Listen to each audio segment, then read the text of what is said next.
There we go. I'm up on YouTube and now I got my mic on. So I spent Thursday and Friday in that Harvard conference, the 2 day conference. It was 7 hours each day for 2 days, where we listened to people from all over academia talking about the fact that religion is back. And my next task is I'm going to have to take 14 hours worth of transcripts and try to distill that down to just a couple of pages that I want to come back and do. I don't know if I'm going to do a radio show on it or broadcast it through YouTube as a series of shorts, but there was some fascinating information that came out of that. The one that regular listeners are probably familiar with is something I've been talking about for a while, which is the fact that academics from Harvard, from Duke University, from the American Psychological Association, from the World Psychiatric Association, and pretty much everywhere else academics are are congregating to discuss issues of psychology, that religion and spirituality are back on the table. So I've been talking about this for a while now. I am building a website about it, and I am trying, I wouldn't say trying, successfully managing to introduce this concept in my own state of Michigan. It is not something I need to introduce. It's more something I just need to point people to, because I think as soon as they become aware of its existence, it will be a huge topic. So there is a policy paper that I want to make available to you guys if you're into policy papers or if you're into academic research. This is written by probably 10 different co-authors from Harvard and other universities, and it is sort of the definitive paper on the need to reintroduce religion into mental health. So it is a big, hot, burgeoning topic, and I am so excited to be right on the forefront of it. All right, so the thing I want to talk about today, though, because it's going to take me a couple days to get all of that in a row so I can share the highlights of the 14 hours of that conference with you, and there is some important stuff that I want to share. Some wonderful things, some kind of out there things, and some things I found actually quite distressing, such as the use of psychedelics in mental health care now, which has become a big trend.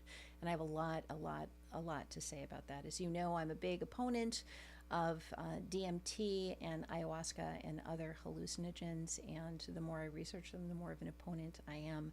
But that was tucked in there alongside the gospel music and alongside the discussions of Christianity and the benefits of prayer, the benefits of church attendance, the fact that it improves the brain, actually thickens the cortical structures of the brain. According to MRIs, people who attend church have a stronger, more robust white matter. Their brains are just better off anatomically. They're just, the benefits are just overwhelming. 6 times lower rate of suicide, better outcomes on depression and anxiety and substance abuse and PTSD, and pretty much every mental health measure you can name is better for people who follow a religion, and the scientists are finally figuring it out. So that is, yeah. So we'll be talking more about that. Stay tuned if you're interested in that kind of information, because I have a lot of it. So today I was a guest on the Dave Hodges show. I've been on that program before. He does a podcast, he does a radio show, and we talked about Jeffrey Epstein. And I realized in the course of talking to him about Jeffrey Epstein that I have come to a lot of realizations that I haven't shared with my own radio listeners. So I would like to, with no further ado, let you know what it was that I shared with Dave Hodges. And if you get an opportunity, you can check out his show and you can see a longer interview that I did with him on a number of different topics relating to the Epstein files. So as regular listeners and viewers know, I did a deep dive into the Epstein emails, which were released from the Justice Department, and some AI aficionados took those Epstein files and turned them into a searchable basically recreated Gmail account of Jeffrey Epstein's email account. Now, as you know, in the background here, you will see a sign for Start Mail. The evidence, or the way in which Jeffrey Epstein was so careless with his own privacy, with his own communications and his own email, is great for us, because we get to go through and figure out who his accomplices were. We get to read all of the email that was sent and received over a period from about 2007 to about 2019. So we get to see 12 years worth of his email. It was not only a Gmail account, which was just jvacation@gmail.com. How dumb can you be? It was also two separate Yahoo accounts that the researchers also, not researchers, these AI kind of hobbyists, that they also grabbed and put in there in amongst the Gmail email. And I think it's important to note that this was done by AI, that this was done by people who are into AI, because there are thousands and thousands of emails, and it is impossible to go through all of them. But what you could do with artificial intelligence, if you have access to someone's email account, is you could say, tell me everything in the email. Just write me a little report, a little 3-page report on Jeffrey Epstein's relationships with, say, Israel. Or tell me about the gifts that Jeffrey Epstein gave to people. And whereas people, human beings, would require thousands of hours to comb through all of the emails to find that, it is at least searchable. So you could look up gifts, I suppose. You could look up Rolexes. You could look up, actually Rolex isn't the trendy watch right now. What is the name of it? So watching here, I was like, oh, I don't even know about this. I'm not one of the wealthy elite. Hang on, I got I got to bring it up anyway. My list of Epstein tidbits here. Here we go. He gave. See if you've heard of this watch before. And can't even pronounce it. I think it's French. Audemars, Audemars, Audemars, Piquet, Piquet, Piquet. I guess if you were saying that in English, Piquet. Audemars Piguet watch for $35,000 to a guy named Doug Band, who was a former aide to Bill Clinton. So that you could do a search for Audemars Piguet, I suppose, if you wanted, through Jeffrey Epstein's email, and you could find all the mentions of that particular watch, or all the mentions of, I'm not sure what you would search for, but for a person to do that, even with a search bar where you can search for certain terms, would be difficult, especially given that Jeffrey Epstein was appeared to be functionally illiterate. He could not spell his way out of a paper bag, it seems. So the majority of his emails are written in such a careless, hasty style as to have many, not just a few, but many typos, misspellings, things that are obvious how to spell, and he misspelled them. It seems that may have been an indication of just, I'm too rich to care, or too high class. It's funny because you get sort of in that social class thing, you get the people who are at the bottom of the education and social class who do not know how to behave. And then you get the people sort of, as you move up the tier, who know how to behave and do behave because they want to show they know how to behave, because they want to show they're not in the bottom. And then you get the people like Jeffrey Epstein who revert back to the bottom, showing that they know how to behave, they don't care, they don't need to bother, because they're above it. That was Jeffrey Epstein. So I'm going to talk about an insight that I had into the psychology, and I think the real meaning of Epstein, nobody else has said that. So stay tuned. That's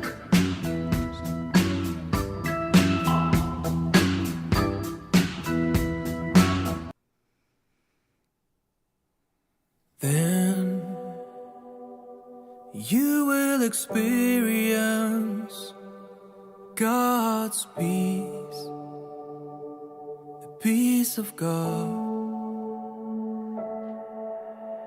Then you will experience God's peace, the peace of God, which exceeds anything we can understand, anything we can understand, which exceeds anything we can understand, anything we can understand.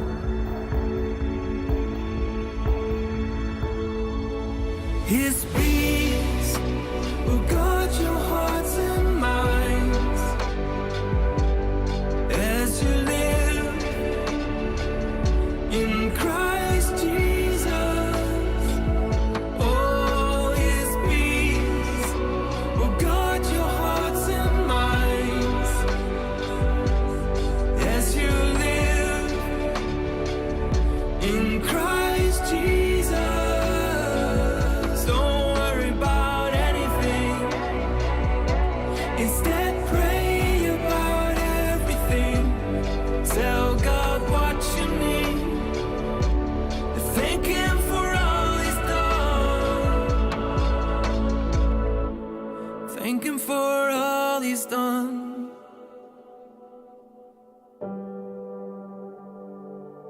Thank Him for all He's done.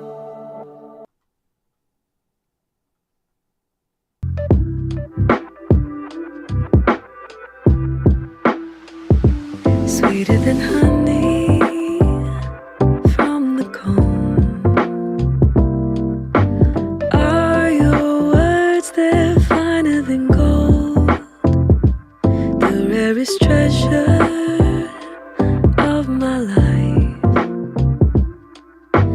Only your word could make my spirit shine. So may the meditations of my heart be pleasing to you, my God. May every movement of my mouth be pleasing before your sight.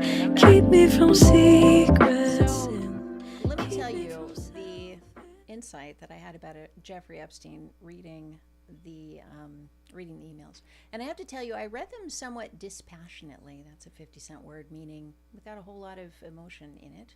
I read them pretty coldly, and there were really disturbing things in them. I skipped over a lot of those, and I focused just on the gestalt. That's another 50-cent word, meaning the overall, just the feel, the sense. What's going on here? Like, what really is this about? And I reached a couple of conclusions about Jeffrey Epstein, and then I got to thinking what that meant, and I reached a couple of conclusions about who he was and what he was doing.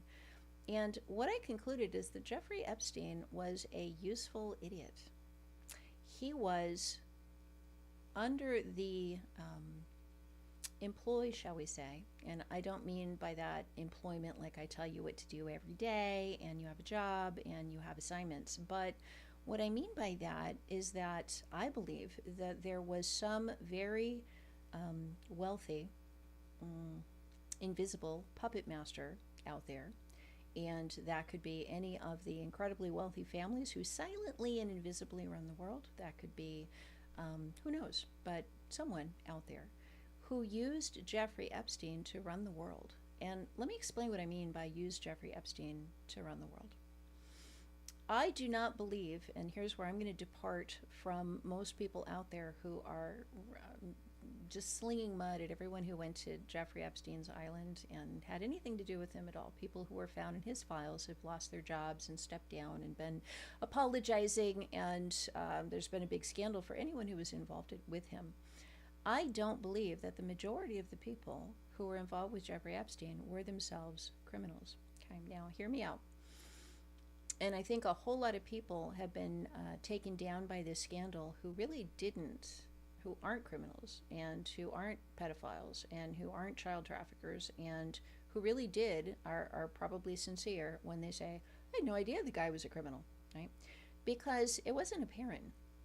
It wasn't obvious. And based on these emails that I've read, here's how Jeffrey Epstein operated. The important thing here to understand is, well, there's a couple pieces. All right, so let's talk about whoever's at the top. Whoever's at the top, let's say it's the Rothschilds. I'll just use them for example. Very wealthy banking family, very influential, probably pulling a lot of the strings of the planet, a lot of the political strings, a lot of the economic and other strings, and yet you never hear about them. Whoever hears about the Rothschilds? But let's just use them as an example. So if you're the Rothschilds and you want influence over really anybody, let's say eeny, meeny, miny, mo, that person is about to go into a meeting where they'll be making a financial decision, or they'll be making, maybe they're a politician, they're going to go in and make a vote, or they're going to decide whether or not to invade a particular country, or they're in a position of influence to change the global stage. Okay, now you're a Rothschild and you want to be able to influence those people. I have learned from the Jeffrey Epstein files that there is not, okay, hear me out, because this is going to be controversial. I don't believe that there is a global conspiracy of elite who work together to conspire against the rest of us. Now that's radical. I'm going to say I don't believe that. I do believe that there is a much more sinister conspiracy that works to influence the world that you and I live in. But I don't think that, let's name some of the people who were on Epstein's island, shall we? I don't think Naomi Campbell or David Copperfield are part of that global elite. Now, they could be. I'm not saying they're not, but I'm saying it doesn't seem to me they would be. I don't think necessarily Woody Allen is, as much as I am very concerned about the morals of Woody Allen and think he is definitely a not very good moral person at all, and a bad person. I don't think that his level of fame and influence rise to the level that the global elite who do control things would allow him in. Okay, so this isn't saying Woody Allen wouldn't be part of that if he could. He sure would. I'm sure so would David Copperfield. I'm sure Naomi Campbell would welcome that too. But I don't think that the people who actually are in charge are going to allow people like that in. Okay, let me go on. Joshua Bach, cognitive scientist at the MIT Media Lab. Are you going to let him into the global elite? I don't think so. I don't think so. Sergey Brin, maybe, probably. He's really rich. Maybe not. He's one of the founders, along with Larry Page, of Google, who spent time hanging out with Jeffrey Epstein. Let me name a few more. Sarah Ferguson, Duke of York. I don't think. I mean, think of Sarah Ferguson. Think even of Prince Andrew. They don't strike me as the kind of people who you would entrust with a deep level conspiracy. They just don't seem like that kind of people, right? Elon Musk, yeah, probably. He's really rich. He's the richest man in the world. So yes, you probably would include him, but maybe you wouldn't. Okay. So now here's where this gets interesting. So let's say you're the Rothschilds. These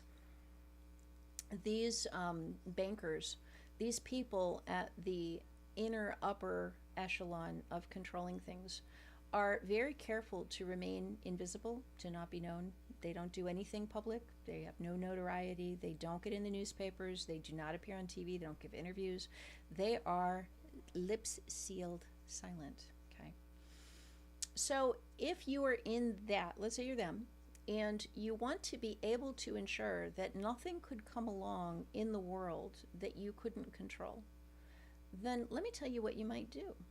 What you might do is find a way to get the most influential people in the world, who may or may not be immoral or corrupt, but you don't want to let them in your inner circle, but to have them in a compromised position so that if and when you need to tell the president of X country to not do a particular thing that would go against your interests, then he doesn't say, fly a kite, who are you? He says, oh my gosh, you have a video of me having sex with a 13-year-old girl.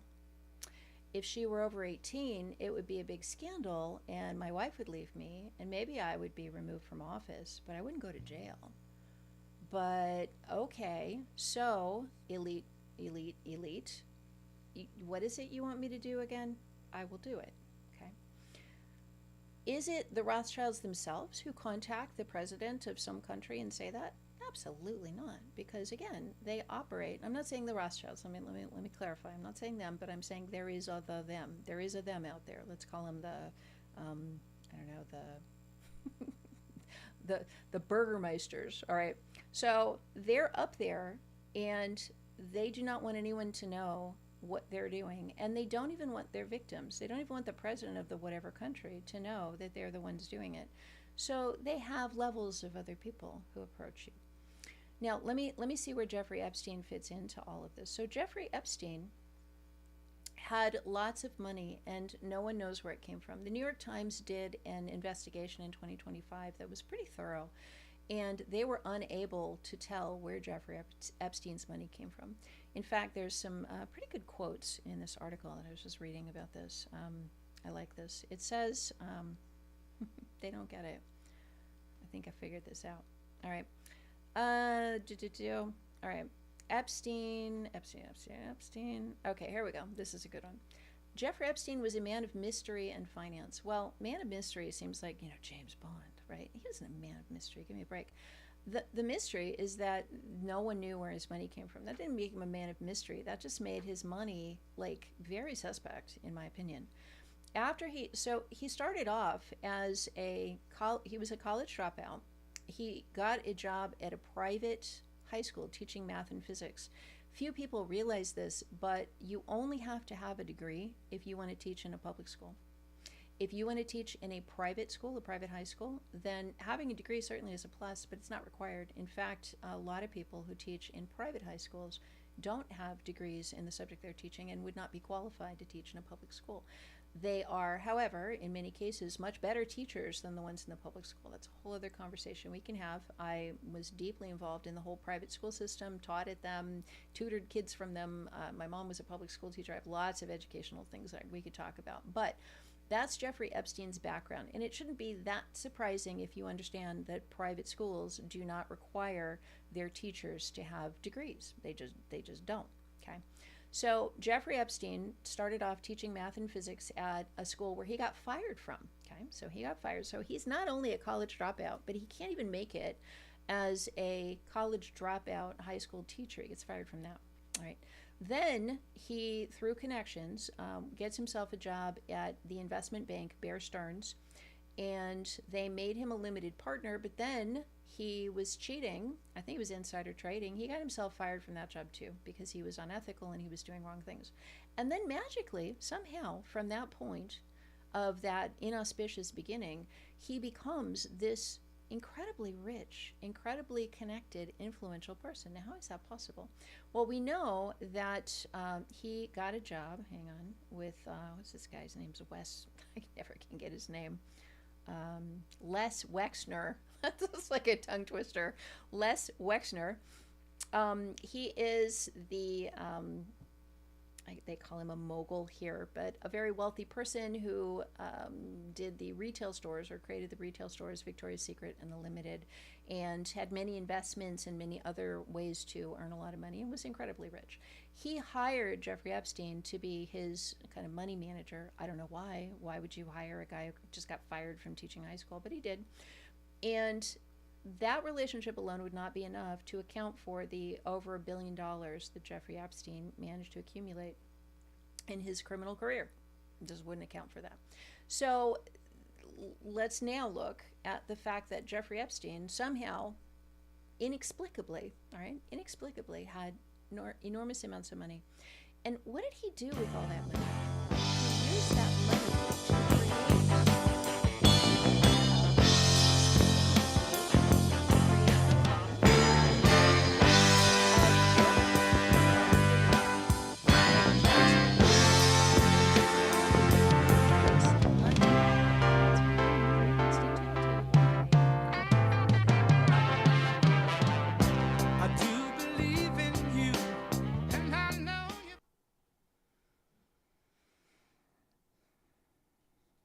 You'll never have to give your real email address to a stranger again. Online shopping, newsletter subscriptions, getting that 30% off coupon, they all need your email address. But with StartMail, you can invent new addresses or aliases linked to your inbox behind the scenes and give those out to people while keeping your real address hidden. It's just one more protection from StartMail.com.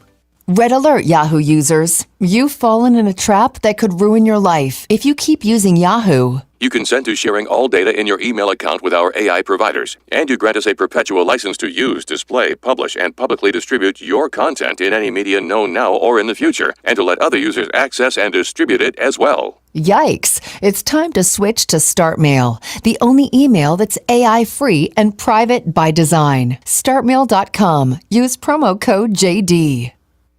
Hey, if you've ever been listening to the radio and thought,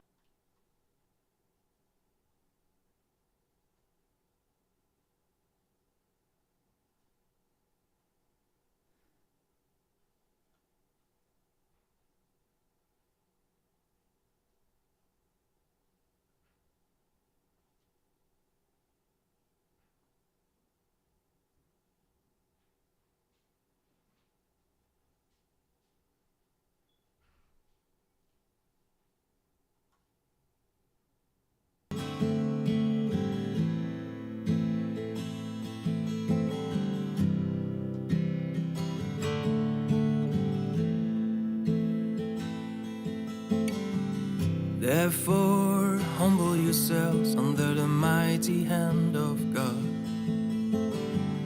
that He may exalt you in due time. Therefore, humble yourselves under the mighty hand of God, that He may exalt you in due time. Casting all your care upon Him, casting all your worries upon Him, for He cares for you. He cares for you.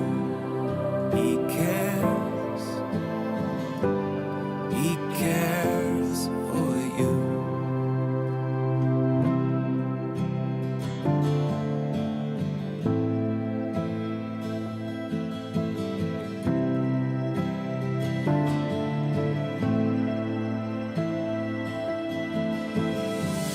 Stay alert, watch out for your great man.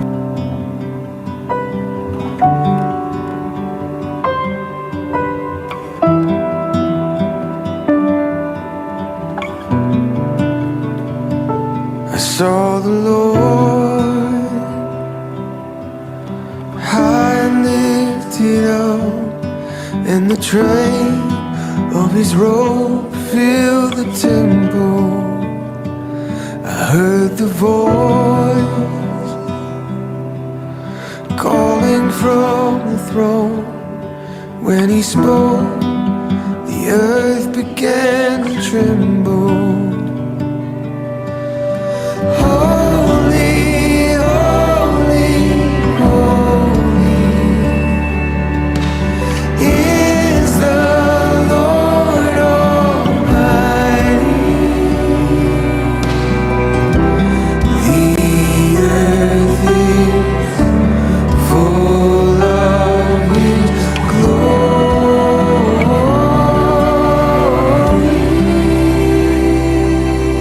About Jeffrey Epstein, and I want to encourage you to join me in my chat room. If you go to Katherine-Albrecht.com, which is my website, you can click the Listen Live link. You can listen through my website. You can also click the live chat window up there, which is up every day, every weekday afternoon between 4 and 5 p.m. Eastern Time.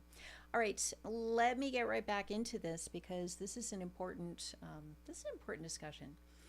So if you're the the Burgermeisters, I don't know what I called them. If you're those guys, right, and you're at the top, and you are running the show, right, you have all the power, all the money, but how do you get the power? Like, think about this for a minute. How do you get the power? If you want to have the power to make sure that the president of Angola, who knows, maybe he's a bad example, but maybe the president of France, you want to make sure that the head of the top investment bank in the world, you want to make sure that the top technologists, the top people, right, the people who make the decisions, you want to make sure that you control them, because what is control, right? Controlling the world is controlling the people who control the world. And I think the mistake us little people have made is to believe that all of them are in cahoots, right? That they are all somehow working together, maybe speaking some secret unknown language that we can't understand, and that somehow they are living in this other realm where they're doing backroom deals. Now, there are plenty of cabals and groups like that, of backroom dealers that are doing backroom deals. Don't get me wrong. But they're not the people at the top. The people at the top want to control those groups doing the backroom deals. The people at the top want to control the people who control Congress. They want to control, right? The people at the top want to be sure that no matter what happens, they will get their way. Now, how do you control the world, right? You do it through a guy like Jeffrey Epstein. Okay, let me tell you how. So Jeffrey Epstein, if he had one skill that I discerned from all of this, he had an incredible talent for meeting a person, assessing, kind of sizing them up and assessing their political worth, their influence, their social worth. And if he found that they were valuable, then he brought them into his network. And once he brought them into his network, then he had them bring in other people. So one of the horrible things he did is when he would have a 14-year-old girl employed and being raped and employed as a massage therapist, quote unquote, making $200 a massage, he would say, I will pay you $300 for every other girl from your middle school or high school that you bring here to also work in this way. And so one of those girls was talking about how she had brought 15 different girls in. So Jeffrey Epstein was very good at that. The academics, I talked about this on a previous show, he had academics in his back pocket. He reached out, all he had to do was reach out to one academic at, say, Harvard or the MIT Media Lab and say, find 5 other colleagues working on the same topic you're on, and let's get together and talk about it. Let's do a conference. I want to support your research. I'm interested in your research. And as I said on that show, an academic, there's no topic they would rather discuss than their research, believe me. So if you give them an opportunity, they will. But these people were not part of some secret cabal of evil. They were not. These were not the people making the decisions and pulling the strings. These were people Jeffrey Epstein brought in. Now, let me tell you how it would happen. So he got, and I think these Harvard people is a great example. So he found one Harvard academic and said, I'm fascinated by your work. And the Harvard academic was quite flattered. Well, of course, thank you. My work's important. I'm glad you appreciate it. And then Jeffrey Epstein said, can you find several other people doing the same work? He's like, absolutely. Here's 5 colleagues. And then Jeffrey Epstein would say, I would like to fund all of you guys' work. And in fact, I think we need to have a conference and we need to take it further. And I really would like to just know all about this. Okay, well, academics love that kind of thing. So then his secretary would email them and say, would you like to, Mr. Epstein's available. It's February, bear in mind. This is like February 2012. Mr. Epstein's available to visit you at MIT, which is in New England in the winter, or you can come to Manhattan and do this at his home there, or you could all go out to his tropical island and do it there. And of course, everyone would say, you got to be kidding me. Tropical island, sign me up. I mean, I would have said, sign me up. It's February, it's cold, it's snowy. Bring me, tropical island, great. And not only a tropical island, but where you want to talk about my research, my favorite topic, and you want me to bring 5 of my closest friends, 5 of my dearest colleagues, or 5 people I admire from afar, but I'm going to be able to bring them into this conference and get to know them a little bit because of you. So now here's what happens next. So he gets the people there. And by the way, this is just what I'm saying about Harvard. This could be anybody. This could be a musician. This could be an actor. This could be a producer. This could be, fill in the person, right? But he would find a person. He would find somebody, get them to get their friends all together, their influential friends, and then he would fly them to the island. Now, they didn't go to the island to have an orgy. They didn't go to the island knowing that there were underage girls there. They did not go to the island to commit crimes. They went to the island because Jeffrey Epstein was very good at knowing what each individual wanted and offering it to them. Once they got to the island, now think of this, you're a nerdy academic from Cambridge, Massachusetts, and you've spent all your time in a book.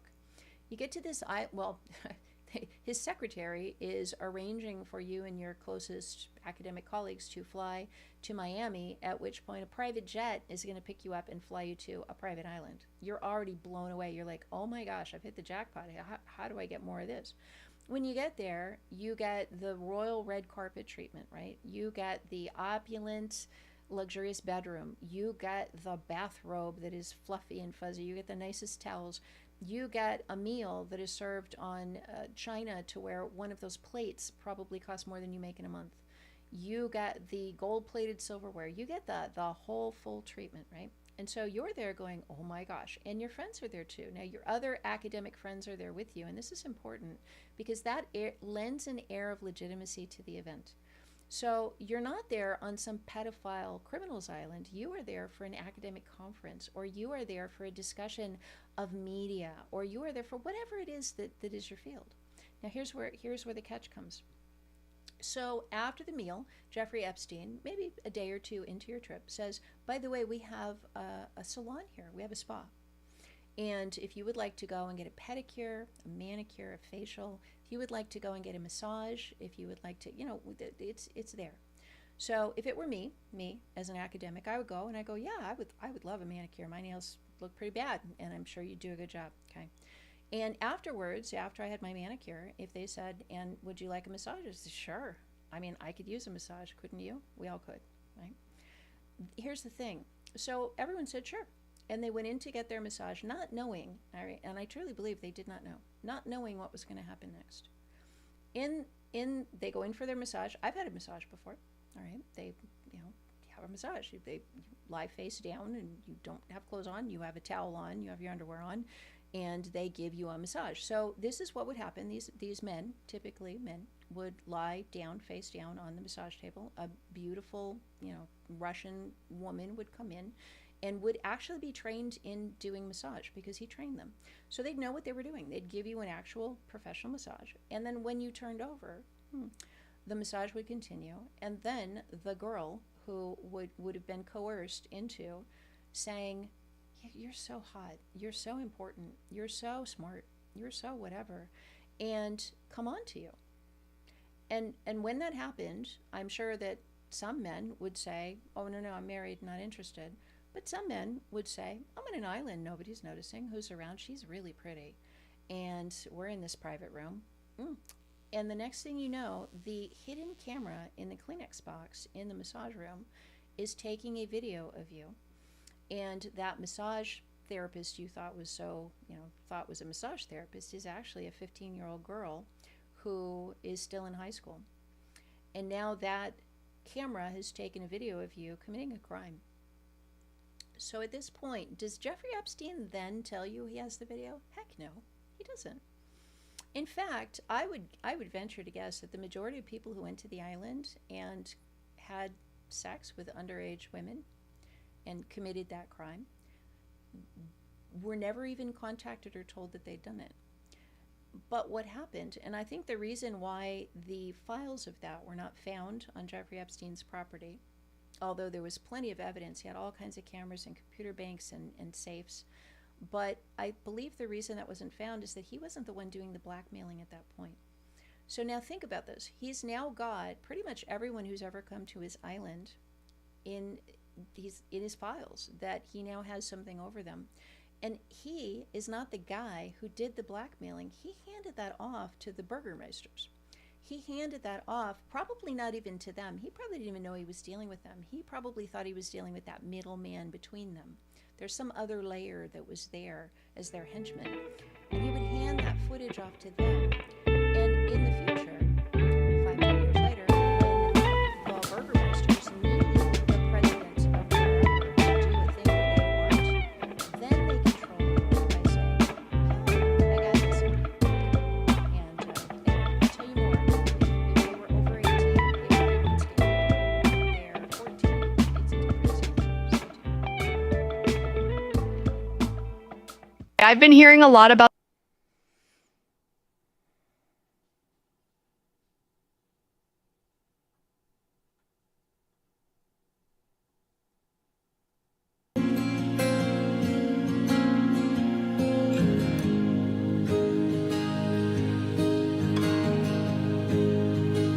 Look at the birds. Look at the birds. I tell you not to worry about everyday life. tell you not to worry about everyday life.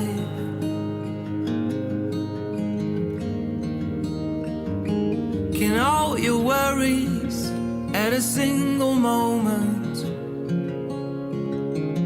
to your life.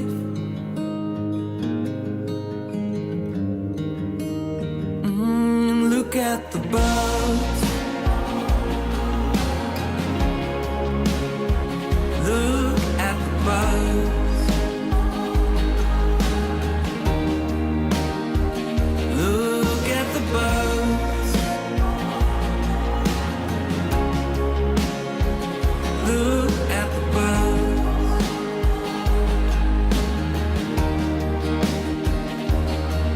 And if God cares so wonderfully,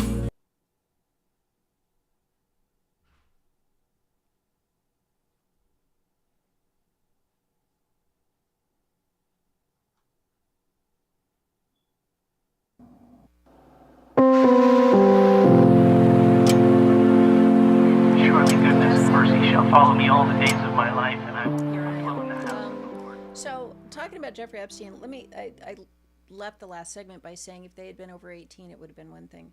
There's a reason, so all of this fits together. There's a reason why these girls were underage, and the reason is not because Jeffrey Epstein wanted them that way.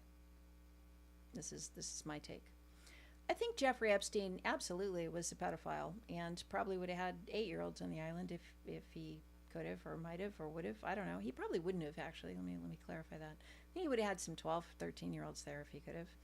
But that is beside the point right now. And I've never heard anybody say this, so you're hearing it from me. Had those girls been 18 or over, it would have been like the Playboy Mansion, right? It would have been immoral, but it wouldn't have been illegal.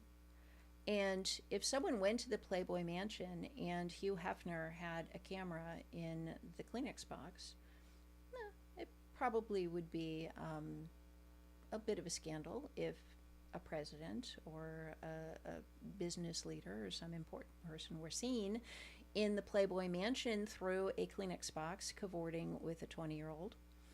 And maybe that would mean the end of his marriage. Maybe it would mean the end of his job. Maybe it would mean a political scandal. But it would not mean jail.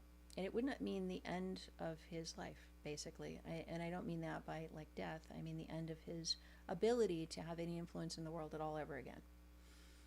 So the fact that Jeffrey Epstein brought young women who were underage onto the island, I believe, was absolutely the Burgermeister's plan.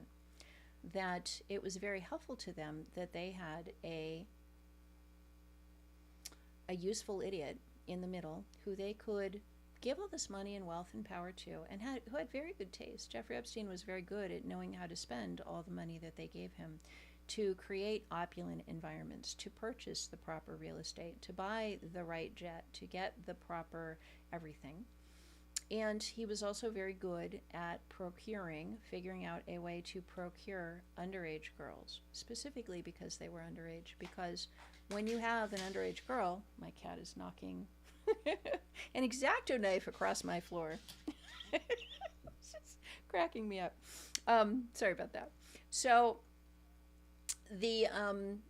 it's useful because if you have somebody like Bill Gates, I mean, we know he was on the island, and you want to be able to, in the future, blackmail Bill Gates. And you don't blackmail Bill Gates so he gives you millions of dollars. That's usually what blackmailers do. You would blackmail Bill Gates to control him, right? To control the world. You would want to blackmail all of these people to control them. And you don't blackmail them unless you need to control them. You do not get this footage and then go give me money. You get this footage and then it sits in the background until the one moment when Bill Gates is about to do something that's against your desires as the controller of the world. And at that point, you contact Bill Gates and you say, I wouldn't do that if I were you. And again, you're not the Burgermeisters contacting him. You're their shadowy intermediaries. He doesn't know who's behind it, but he knows somebody's got the footage.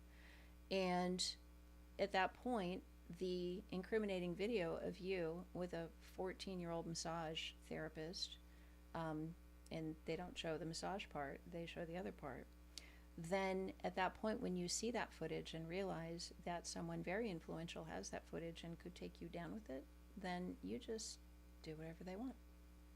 Now, there's another part to this. So I know I said that I think most people were innocently lured onto the island, but I think having got there, most people were drawn into this. And here's the reason. If you're a good Christian married man and you get to this island and you see that there are a lot of underage girls there, and there's a lot of wealth and opulence, you're treated really well, there's a slight chance that you would think, maybe something illegal is going on here. Maybe I need to blow the whistle. And so it was imperative for all of those men to be seduced while on the island, so that if any one of them was going to blow the whistle and report what was happening there, they themselves would be blackmailed of, don't do that, we have incriminating information on you. And so it would not surprise me, I don't have any evidence for this, but it would be strategically the thing for people of this ilk to do, to drug someone, to give them a drug in their food, because they were being given champagne and food and caviar and who knows what, to give them a drug that would cause them to lose their inhibitions. And at that point, then film them doing something that maybe in their right mind they wouldn't have done. And then if that morally upstanding person wants to report on what you've done, then the shadowy whoever's say, I wouldn't do that if I were you, because look what we saw you doing. So if you want to report that, no, you're going down. So simply having set foot on the island probably got people in a position where, just through no fault of their own initially, being witnesses to what was happening on the island probably meant that they also had to become compromised so they wouldn't blow the whistle. Now, let's say you get to the island and you never even know this has happened. You're an academic. You're, a lot of these people are politicians. Politicians, I think, like to rub shoulders with the really wealthy, but they're not really wealthy themselves. A lot of these people, I think, were just starstruck and awestruck. And when you get there, and Naomi Campbell's there, and David Copperfield's there, and I got my whole list, or if you're an academic, Noam Chomsky's there, or Deepak Chopra's there, Chopra. He was really good at putting people around to legitimize him.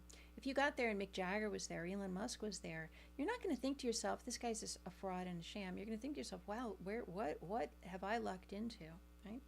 So I guess if I could sum all of this up, I do not believe that Jeffrey Epstein himself was a blackmailer. I believe that he very much liked 12, 13, 14, 15-year-old girls. I believe that he was absolutely a sex criminal. I believe that he probably killed probably multiple girls and their babies, because that's another part we haven't even talked about. When 13-year-old girls get raped, they get pregnant. And he had a medical facility on the island. He had a sort of a hospital, like a clinic on the island. And I bet some really awful things happened in that clinic. So these girls were told, shut your mouth. Or I think one of them was told, in fact I know, one of them was told, if you say something, you're going to wind up fertilizing the golf course like those other blanks out there. Right. One girl, as I mentioned on a previous show, witnesses say that one girl, two girls actually, were killed during rough sex. They were strangled and died. And they were buried in the country, the desert outside of his New Mexico ranch, which has since been sold. And we have all these pictures of his island. We don't have any pictures of that New Mexico ranch. Who knows what went on there? So do I think that he was a despicable, monstrous criminal? Absolutely. He ruined, I don't want to say ruined, because I don't think people's lives are ruined by being victims of crimes, but he caused pain, incredible amounts of pain, to hundreds and hundreds of women. And his efforts, or his yucky luring people in with all this money, caused a whole lot of things to happen in the world that wouldn't have happened otherwise. So I went through some of the gifts. He gave away $35,000 watches. He gave, what was one of these? Just let me pull up my notes here. He gave $270,000 to, who is this? I was like, why are you giving him this money? He had money that he shouldn't have had. I mean, it doesn't make sense that you would have $270,000 to just give away, unless somebody was giving you that money to give away and instructing you to give it away. Because by giving money away, when you give money to people, they tend to like you, right? The Bible tells us that as well. You give gifts to people, and you get them to like you, and once they like you, then they come to your island, and they bring in other people, and they enlarge your circle. There we go. Oh, it was Noam Chomsky. Yeah, it's funny. One of my Harvard advisors, actually for 2 years, was Carol Chomsky, Noam Chomsky's wife, and she has actually publicly apologized for Noam Chomsky's involvement with Jeffrey Epstein. I should reach out to Carol and say hello. So in March 2018, this is a year before his death, Epstein transferred $270,000 to Noam Chomsky. So you can keep these people in your pocket by giving them $65,000 Jaguars, or giving them $35,000, whatever the word of that watch was, or by giving them $100,000 towards their research laboratory, or giving them I don't know, $100,000 loan, or for a period of time he was paying Sarah Ferguson, Prince Andrew's ex-wife. He was paying her rent. And there are all these emails, they're painful to read, emails where she just says, oh, Jeffrey, you're so important to me. Can you pay my rent? And he says, here you go. So when these wealthy people, or influential or intelligent, because he picked all three, when they got into his orbit, he kept them in his orbit by giving them a lot of stuff. And the island, the beautiful girls on the island, were just kind of a part of the whole lifestyle of the rich and famous. They were not the showpiece. They were not the centerpiece. They were just on the fringes of all of the wealth and opulence that Jeffrey Epstein could offer to someone who was lucky enough to get into his orbit and travel on his jet and eat those meals and be given those gifts. And by the way, also just lead some